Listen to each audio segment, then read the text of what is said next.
A 3D scan of a Volvo M41 transmission out of my 72-1800. We can see that it's a pretty big transmission. This is cast iron, and it's about 23 inches long and weighs about 90 pounds. This here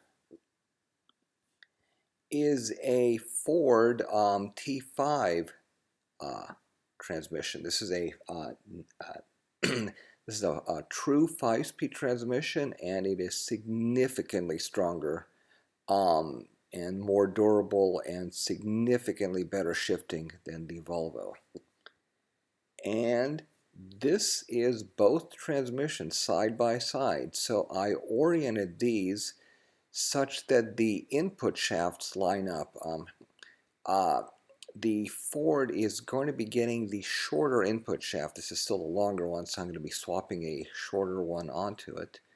So this is what they look like side by side, so we can see exactly where the different transmissions take up more space. What is really interesting is that the top of the transmissions are almost exactly the same height.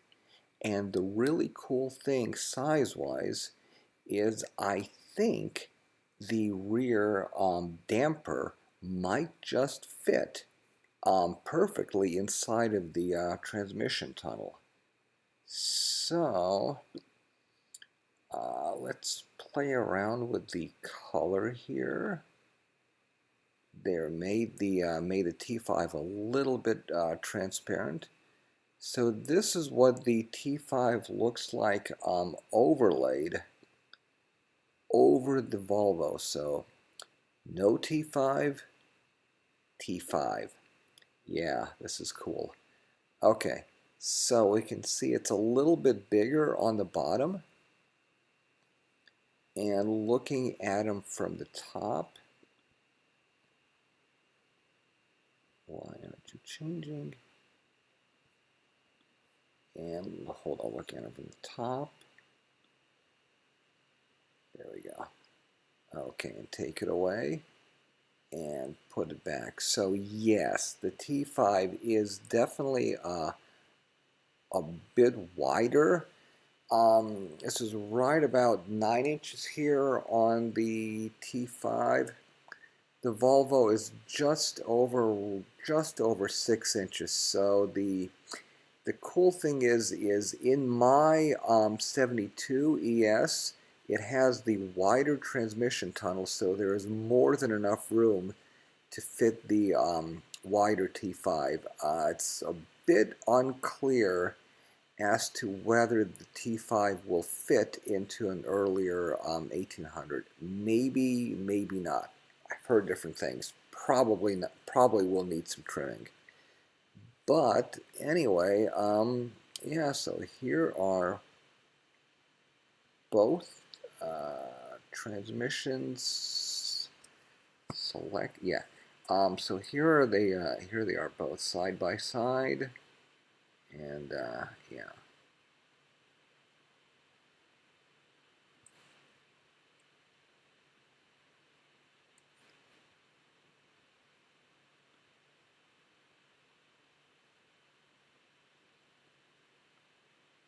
This is cool.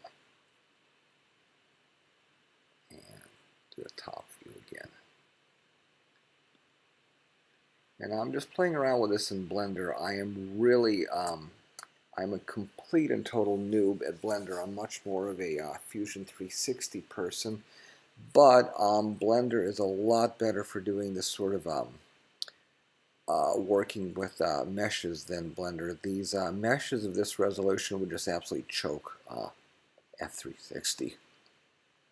So, here we are.